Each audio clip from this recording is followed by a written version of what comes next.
नमस्कार दर्शकों, मैं नाज़ीन। खबरबात की खास बात में आप सभी का स्वागत है। दोस्तों, आज हम जिस विषय पर बात करने जा रहे हैं वो गणेश उत्सव। गणेश उत्सव किस तरह मनाना चाहिए और किस तरह इसकी हर विधि को निभाना चाहिए, ये हम जानने वाले हैं। शुरू से लेकर आखिरी तक, मतलब गणपति विसर्जन तक की पूरी जानकारी हम आज हमारे कार्यक्रम में आपको देने जा रहे हैं। हमारे साथ मौजूद है हिंदू जन जागृति के बलवंत फाटक जी। बलवंत जी, आपका हमारे स्टूडियो में स्वागत है। धन्यवाद जी।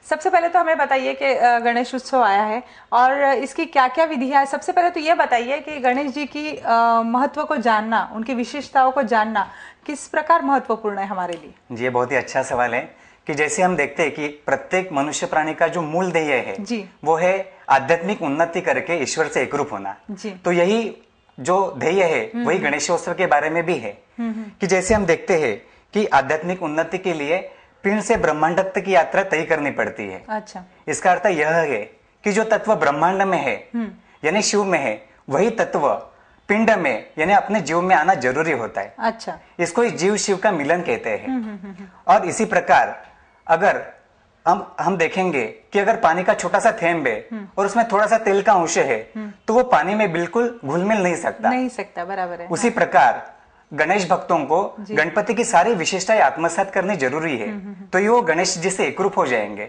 अच्छा, तो यही महत्व है कि गणेश जी का सारे विशेषताएं जान लेके उसके बारे में कृति करना और उससे एकरूप होना। तो गणेश जी की विशेषताएं जानना जितना जरूरी है उतना ही वो हमें पता होना भी जरूरी है। तो क्या क्या विशेषताएं है गणेश जी की? जी, हम देखेंगे विशेषताएं कि गणपति को एक विघ्नहर्ता कहते हैं जी। अर्थात जो विघ्नों का हरण करता है, जो हमारे संकटों का निवारण करता है, वो विघ्नहर्ता है। तो ये उसका वैशिष्ट्य है कि हम अगर हमारे सामने कुछ संकट है तो हम गणपति को प्रार्थना कर सकते हैं। तो गणेश भक्तों का निवारण, उस संकट का निवारण श्री गणेश तुरंत ही करवा देते हैं। अच्छा। तो ये एक विशेषता गणपति की है। उसके साथ साथ हम अगर देखते हैं तो किसी भी कार्य करते समय अगर समझो हम पत्र लिख रहे हैं तो हम कैसे करते हैं कि ऊपर श्री गणेशाय नमः लिखते हैं, उसके साथ साथ श्री सरस्वती देवे नमः लिखते हैं और अंत में श्री गुरुभ्यो नमः लिखते हैं। तो ऐसा ही क्रम क्यों है, ये अगर हम जान ले तो ऐसा पता चलता है कि किसी भी कार्य करते समय बुद्धि की आवश्यकता होती है। तो गणपति बुद्धिदाता है, इसलिए गणपति का नाम प्रथम आता है। अच्छा। और उसके बाद जो शब्दबद्ध करने का कार्य है वो श्री सरस्वती माता का है, इसलिए सरस्वती का क्रमांक दूसरे स्थान पर आता है। और गुरु कैसे करते हैं, तो ये जो ज्ञान को ग्रहण करना है और उसको शब्दबद्ध करने का जो कार्य है उसका माध्यम गुरु बनते हैं, और इसलिए गुरु का स्थान तीसरे क्रमांक पे है। आपको पता होगा कि महाभारत लिखते समय महर्षि व्यास को एक बुद्धिमान लेखक की आवश्यकता थी, तो उन्होंने श्री गणेश जी को ही प्रार्थना की थी और उन्होंने बाद में वो महाभारत जैसे इतना बड़ा ग्रंथ लिख पाए। तो संकट का निवारण या बुद्धि का जो भी कार्य है वो करते समय हम गणेश जी को ही हमें आराधना करनी पड़ेगी, तो वो कार्य सफलता से या निर्विघ्न रूप से पार पड़ेगा। इसी के साथ मैं पूछना चाहूँ कि गणपति के बहुत सारे नाम हैं, लेकिन इस शब्द का अर्थ क्या होता है? जी, बहुत ही अच्छा सवाल है कि अगर हम देखते हैं कि गणपति इस शब्द का अगर हम फोड़ करेंगे तो क्या होता है, गण अधिक पति। गण मतलब क्या, तो अष्ट वसुओं का समूह, वसु यानी दिशा, दिक्पाल, और पति यानी स्वामी। तो अर्थात इसका अर्थ यह है कि गणपति दिशाओं का स्वामी है, दिशाओं का अधिपति है। गणपति की आराधना बिना किसी भी देवता का आगमन हमारे निश्चित कार्यस्थल पे नहीं हो सकता, इसलिए गणपति की उपासना किसी भी मंगल कार्य करते समय प्रथम होती है। गणेश पूजन के द्वारा सभी दिशाओं के मुक्त हो जाने पर ही निश्चित देवता, उपास्य देवता उस कार्यस्थल पर पधार सकती है। तो यह एक विशेषता है कि गणपति की उपासना हम प्रथम करते हैं। और दूसरा साथ साथ एक गणपति का विशेष जो महत्व है वो यह है कि बाकी जी जो भी कोई देवता है वो बहुतांशी प्रकाश भाषा उनको समझ में आती है, और हम जो प्रार्थना करते हैं, हम जो ईश्वर से बात करते हैं, ईश्वर की आराधना करते हैं, वो नाद भाषा में होता है।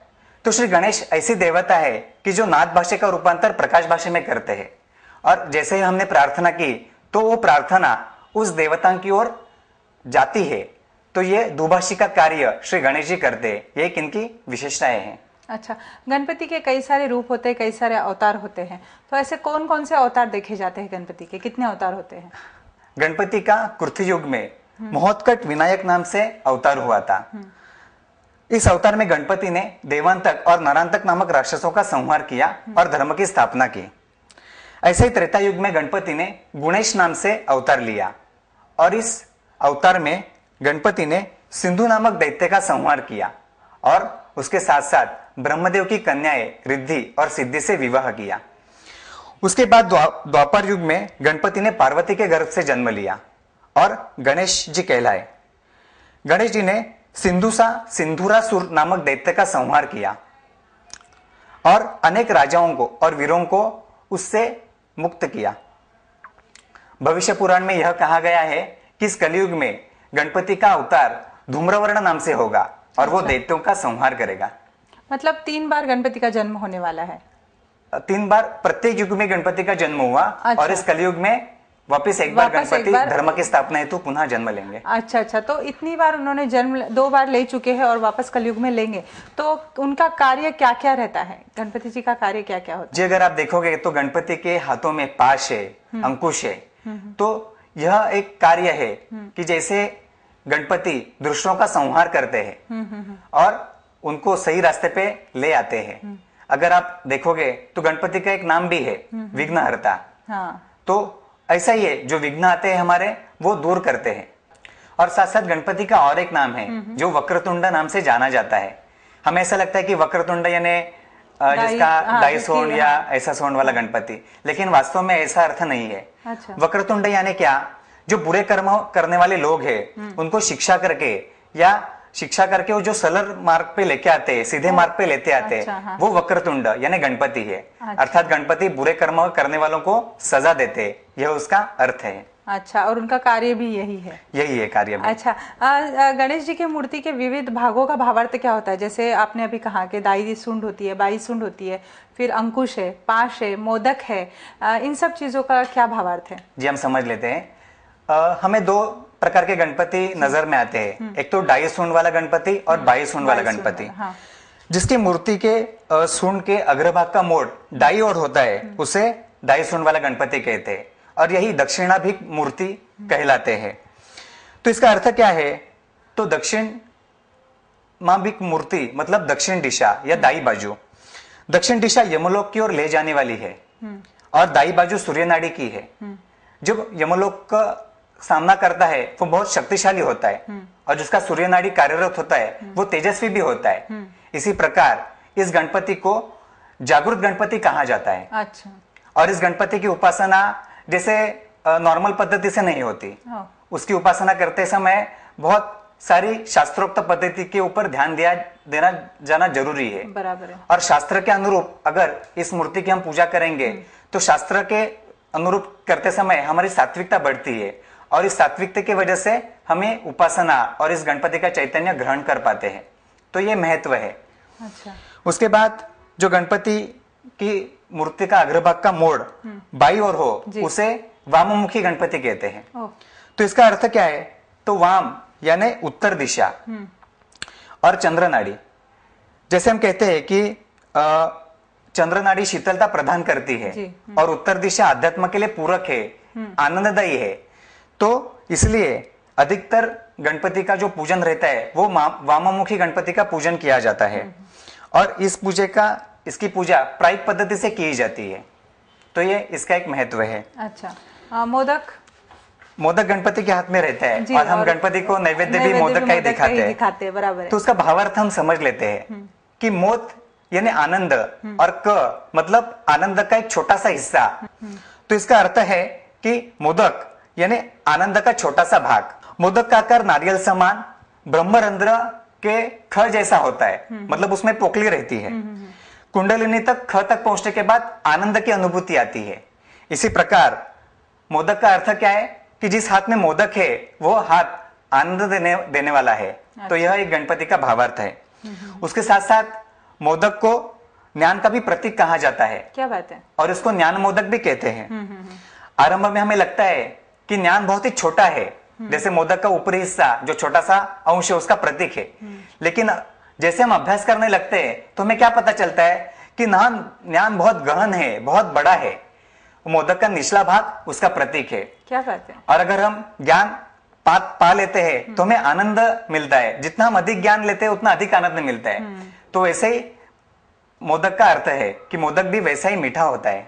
क्या बात है। मतलब अब तक हम लोग हमारे दर्शक सिर्फ आनंद लेते थे, खाते थे एक प्रसाद के तौर पे, लेकिन अब उसका सही अर्थ समझ में आ रहा है कि किस तरह मोदक एक इतना सा जो हम इतने आसानी से कह देते हैं, बना लेते, खा भी लेते, लेकिन उसके पीछे कितना बड़ा अर्थ छुपा हुआ है। अंकुश के बारे में आप क्या बताएंगे? अंकुश, गणपति के हाथ में अंकुश होता है जी। अंकुश यानी क्या कि अंकुश मतलब जो बुरी शक्तियां है, बुरी कष्ट देने वाले शक्तियां है, उन पर गणपति अंकुश डाल के उनकी रोकथाम करता है और हमें संरक्षित करता है। तो यह एक अर्थ है।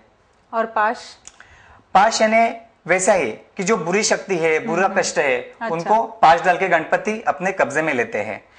और जैसे हम कहते हैं कि बुराई पर पाश डाल के गणपति हमारी रक्षा करता है।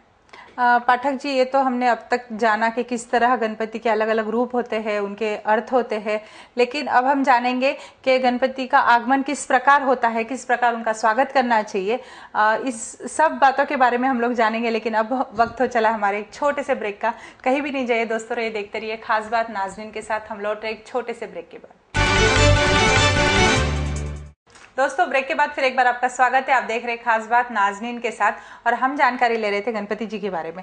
अब तक तो हमने काफी सारी जानकारी ले ली, लेकिन हमें और एक बात जानने की उत्सुकता है। जैसे गणपति का आगमन होता है तो उत्साह का माहौल तो होता ही है, लेकिन हमारा उनके प्रति और कैसे भाव होना चाहिए, या घर की लक्ष्मी ने उनका आगमन, उनका स्वागत किस प्रकार करना चाहिए? जी, हम पूरे साल इंतजार करते हैं, तो गणपति का आगमन भी बहुत भावपूर्ण होना जरूरी है। जैसे हम गणपति का विसर्जन करने के बाद कहते हैं कि गणपति बाप्पा मोरया, पुढल्या वर्षी लवकर या। तो पूरे साल भर हम इंतजार करते हैं, हम राह देखते हैं कि गणपति कब हमारे घर पे आएंगे। तो इसी प्रकार बहुत भावपूर्व गणपति का उपासना करना बहुत जरूरी है। तो गणपति के लिए जब हम बाहर जाते हैं, गणपति को लेके आते हैं, तो साक्षात भगवान ही हमारे साथ आ रहे हैं, साक्षात भगवान हमारे घर पे आने वाले हैं, ऐसा भाव हमारे मन में होना चाहिए। और इसी प्रकार सारी कृतियां भावपूर्ण होनी चाहिए। जैसे हम पाठ लेके जाते हैं, तो आते समय हमारा सुन का भाग हमारी ओर रहना चाहिए कि बहुत ही सम्मान पूर्वक और भावपूर्ण हम उसको लेके आ रहे हैं। और जैसे जयघोष करके, गणपति का नाम जप करके, ऐसा गणपति को हमारे साथ में लेके आना चाहिए। उसके बाद घर की जो लक्ष्मी है, उन्होंने जो भी लेके आए तो उनका पैर के ऊपर पानी डाल के गणपति को आरती का तबक दिखा के उसका आगमन बहुत सम्मान पूर्वक और भावपूर्ण करना चाहिए। सर, मैं यहाँ पे पूछना चाहूंगी कि आपने जैसे कहा कि सुंड का जो अग्रभाग है वो हमारी तरफ होना चाहिए, तो किस प्रकार मूर्ति को लाना चाहिए? जी, जैसे अभी गणपति का अगर हम ऐसे देखते हैं कि गणपति की मूर्ति ऐसी होती है, तो नॉर्मली जैसे लोग ऐसे लेकर आते, सामने रख के लेके आते, लेकिन एक भगवान साक्षात भगवान हमारे घर पे आ रहे हैं, तो बहुत भावपूर्ण और सुन के भाग हमारी ओर रहे, इस प्रकार से हमें उन्हें लाना चाहिए। अच्छा, ओके। जी, आप बता रहे थे कि लक्ष्मी ने और क्या क्या करना चाहिए, घर की लक्ष्मी जो होती है उसने क्या क्या करना है? और उसके बाद जैसे मैंने कहा कि लक्ष्मी को, जो घर की लक्ष्मी है, तो साक्षात भगवान हमारे घर पे आ रहे हैं, इस भाव से उनका आगमन करना चाहिए। अच्छा। और जहाँ पे भी सजावट की होगी, जिस पाट के ऊपर रखना है, वहां पे थोड़ा जो अक्षता कहते हैं वो रख के गणपति की मूर्ति वहां पे उसके ऊपर रखनी चाहिए।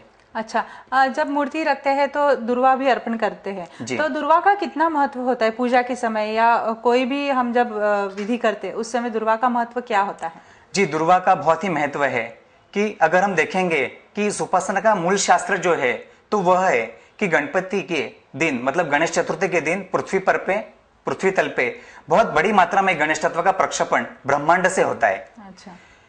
नॉर्मली हम देखते हैं कि जो गणेश तत्व प्रक्षेपित होता है, तो गणेश चतुर्थी के दिन यह तत्व 1000 गुना ज्यादा प्रक्षेपित होता है। तो इसका लाभ अधिकाधिक हो, इसलिए एक मिट्टी की मूर्ति का पूजने का शास्त्र है। जैसे अगर हम घर पे देखते हैं तो एक मूर्ति या फोटो हमारे प्रत्येक घर में होता ही है, लेकिन गणेश चतुर्थी के दिन एक नई मिट्टी का पूजन क्यों किया जाता है? तो इसका यह शास्त्र है कि जो गणेश तत्व ब्रह्मांड से प्रक्षेपित होता है उसका लाभ अधिकाधिक हो, इसलिए यह मूर्ति का पूजन किया जाता है। तो दुर्वा क्या करता है कि दुर्वा का अर्थ यह है कि दू अधिक अवम, मतलब जो दूर हुए गणेश तत्व जो समीप लाता है वह दुर्वा कहलाता है। तो दुर्वा अर्पण करते समय 3, 5, 7, 21 इस विषम संख्याओं में गणपति को अर्पण करना जरूरी है। और दुर्वा बहुत कोमल होनी चाहिए, और इस कोमल दुर्वा के कारण गणेश तत्व जो ब्रह्मांड में है, जो बाजू के वातावरण में है, वो प्रक्षेपित करता करने का कार्य करके हमारे पास वो प्रक्षेपित होता है। अर्पण किस तरह करना चाहिए, लेकिन उसकी विधि कैसे होनी चाहिए अर्पण करने की? जी, अगर आप देखोगे तो इस चित्र में बताया हुआ है कि गणपति को दुर्वा अर्पण करते समय 3, 5, 7 या किसी इस विषम संख्या में अर्पण करना चाहिए। अच्छा। तो ऐसा शास्त्र क्यों है? तो विषम संख्या में अर्पण करने के बाद बहुत अच्छी शक्तियां हमारे पास आकृष्ट होती है, और अर्पण करते समय जो उसका पिछले वाला भाग है, जो देठ है, वो गणपति की ओर, और जो फुलोरा जैसा भाग है वो हमारी ओर आना चाहिए। अच्छा। इसी प्रकार गणपति के चरणों में यह दुर्वा अर्पण करना चाहिए। और पूजा में जितनी भी सामग्री यूज की जाती है, इस्तेमाल की जाती है, वो लाल रंग की ही होनी चाहिए, ऐसा क्यों होता है? जी पूजा में हम रक्त चंदन यूज करते हैं, लाल कापड़ यूज करते हैं। तो इसका शास्त्र कैसा है? तो गणपति का वर्ण लाल है, और इन लाल चीजों के कारण गणेश तत्व का जो आकृष्ट करने का काम रहता है वो बहुत अच्छा रहता है, बहुत ज्यादा रहता है, और इसका लाभ हमें ज्यादा होता है। तो इसलिए ये लाल वस्त्र, लाल फूल या रक्तन चंदन का इस्तेमाल गणपति की पूजा में किया जाता है। अच्छा। और जब गणपति को लाते हैं तो उसके दरमियान या उस पीरियड में ज्यादा से ज्यादा गणपति का नाम जप होना चाहिए, तो इसके पीछे का क्या महत्व होता है या क्या उद्देश्य होता है? जी, कि हम देखते हैं कि गणेश तत्व हमारे यहाँ पे मतलब गणपति हमारे घर पे आ गए हैं, तो गणपति को हम प्रसन्न कैसे करें? तो जैसे कहते हैं कि राम से बड़ा राम का नाम, तो वैसा ही है कि गणपति को नाम जप अगर हम करते हैं तो उससे ज्यादा प्रसन्नता होगी। अच्छा। ज्यादा से ज्यादा हमें गणेश तत्व का लाभ होगा। तो नाम जप करते समय श्री गणेशाय नमः, श्री गणेशाय नमः, श्री गणेशाय नमः, ऐसा नाम जप हमें ज्यादा से ज्यादा करना चाहिए, अधिक समय पे करना चाहिए। तो इससे क्या होगा, जो मूल उद्देश्य है गणेश तत्व आकृष्ट करने का, उसका लाभ होने का, इसमें हमें बहुत बड़ी सहायता मिलेगी, और जो पूजा का मूल उद्देश्य है वो सफल होगा। अच्छा। और क्या क्या, जैसे आरती हुई और बाकी की पूजाएं जो होती है वो किस प्रकार होनी चाहिए, किस प्रकार इन्हें हमें करना चाहिए? जी, गणपति अगर हमारे घर पे आ गए हैं तो साक्षात भगवान ही आए हैं, इस भाव से हमें प्रत्येक कर्म करना है। तो हमें प्रार्थना भी करनी है। जैसे गणपति विघ्नहर्ता है, तो हमें प्रार्थना करनी है कि ईश्वर हमारे विघ्न, हमारे ऊपर जो संकट है उसका निवारण करो, और साथ साथ हमारी अनिष्ट शक्तियों से हमारी रक्षा करो। और जैसे हम गणपति को कहते हैं कि बुद्धिदाता है, तो हमें यही भी प्रार्थना करनी है कि श्री गणेशा हमें सद्बुद्धि दो, और आपको जैसा अपेक्षित कार्य है वैसा ही हमसे आप करवा लो। तो ऐसे हम प्रार्थना कर सकते हैं। और हम देखते हैं कि घर में आरती होती है, तो अभी एक ऐसा प्रथा मतलब जैसे हम देखते हैं कि थोड़ी गलत प्रथा है कि आरती का एक कंपटीशन होता है। बराबर है। जैसे हाँ। मतलब बाजू के घर पे आरती है तो मेरा आवाज और ज्यादा होना चाहिए, ज्यादा लंबे समय तक आरती चलनी चाहिए। तो आरती का मूल उद्देश्य क्या है? तो आरती में हम उसकी प्रार्थना करते हैं। तो आरती करते समय बहुत ही लयबद्ध और नम्रता से आरती हमें करनी चाहिए, बहुत भावपूर्ण आरती करनी चाहिए। तो इससे क्या लाभ होगा? तो जो मूल उद्देश्य है उसका आरती का वो सफल होगा, और हमें अधिकाधिक गणेश तत्व का लाभ हो सकता है। ये तो हो गई कि गणपति जी का आगमन होने से तो उनकी पूजा अर्चना जिस प्रकार होनी चाहिए, या उनका आदर जिस प्रकार होना चाहिए, आवभगत जिस प्रकार होनी चाहिए, ये सब बातों के बारे में हमने जाना। लेकिन उसी प्रकार विसर्जन जो हम करते हैं वो भी ढंग से होना चाहिए, प्रॉपर होना चाहिए। तो वो किस प्रकार करना चाहिए? जी, विसर्जन का मूल उद्देश्य हम जान लेते हैं तो हमें पता चलेगा कि और हम कैसे भावपूर्ण कर सकते हैं। जैसे अभी गणेश चतुर्थी के दिन हमने देखा कि पृथ्वी पर गणेश तत्व बहुत बड़ी मात्रा में प्रक्षेपित होता है। तो उसका लाभ होने के लिए हम एक नई मिट्टी की मूर्ति का पूजन करते हैं, और पूजन के उपरांत उत्तर पूजा होने के बाद वो जो गणेश तत्व वहां पे आया है तो पूरे ब्रह्मांड में उसका लाभ हो, इसलिए विसर्जन का एक भाग वहां पे है। तो विसर्जन करते समय जो बहता हुआ पानी है, नदी है, तालाब, नदी है, उसमें हमें विसर्जित करना चाहिए। तो इससे क्या होगा, जो गणेश तत्व उस मूर्ति में आया हुआ है वो विसर्जन के बाद वो पूरे ब्रह्मांड में जाएगा, और सबको ही उस गणेश तत्व का लाभ होगा। तो विसर्जन करते समय हमें नाम जप करके, भजन बोल के गणपति का विसर्जन करना चाहिए। तो इसमें हम देखते हैं कि गुलाल का अतिरिक्त जो वापर है वो ना करे। इससे गणेश तत्व का क्या सही मात्रा में हमें लाभ होगा? तो निश्चित ही नहीं। तो विसर्जन करते समय हमें नाम जप करके, भजन कह के विसर्जन करना चाहिए। और जैसे हम मूल उद्देश्य है कि पूरे ब्रह्मांड को उसका लाभ, तत्व का लाभ होने वाला है, इस भाव से बहुत भावपूर्ण हमें विसर्जन करना चाहिए। पाठक जी, आपने सचमुच में बहुत ही लाभदायक जानकारी हमें दी, बहुत ही अच्छे से बताया कि किस तरह इसका महत्व है और किस तरह हमें पूरी भावपूर्ण इसे निभाना चाहिए। तो जाते जाते आप हमारे दर्शकों को क्या कुछ सलाह देना चाहेंगे? जी हाँ, क्यों नहीं। जैसे हम गणेश जी का बहुत जो पूजन है वो बहुत भावपूर्ण करना चाहिए, पूरा शास्त्र जानकर प्रत्येक कृति करनी चाहिए, तो ये सही मात्रा में हमें उसका अधिकाधिक लाभ होगा। तो जैसे बहुत भावपूर्ण नाम जप करना, बहुत अच्छी तरह उसका पूजन करना, अच्छी तरह उपासना करना, और जो हमें हमारा समय है तो गणेश जी का जो भी है, जैसे हम अथर्व शीर्ष पठन कर सकते हैं, गणपति की आरतियां कह सकते हैं, आरतियां लगा सकते हैं, जिससे अधिकाधिक हमें गणेश का तत्व का लाभ होगा और जो मूल उद्देश्य है वो सफल होगा। सचमुच में बहुत ही महत्वपूर्ण जानकारी आपने हमारे दर्शकों को दी। अपना कीमती समय निकालकर आप यहाँ आए और हमारे लिए ढेर सारी जानकारी दी, इसके लिए मैं तहे दिल से आपका शुक्रिया अदा करती हूँ। धन्यवाद। धन्यवाद।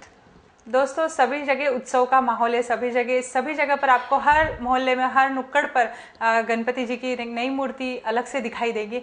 भावपूर्ण इस फेस्टिवल को मनाइए। आप सभी को हमारी ओर से गणपति की हार्दिक शुभकामनाएं, गणेश उत्सव की हार्दिक शुभकामनाएं। आपकी कोई प्रतिक्रिया है या आप हमें कोई सवाल पूछना चाहते हैं तो हमें लिखना न भूले। हमारा पता लिख लीजिए। हमारा पता है खबरबात, चैनल 1, JK प्लाजा, पहला माला, दुर्गा माता मंदिर के सामने, पनवेल। अधिक जानकारी के लिए संपर्क करें 9869009449।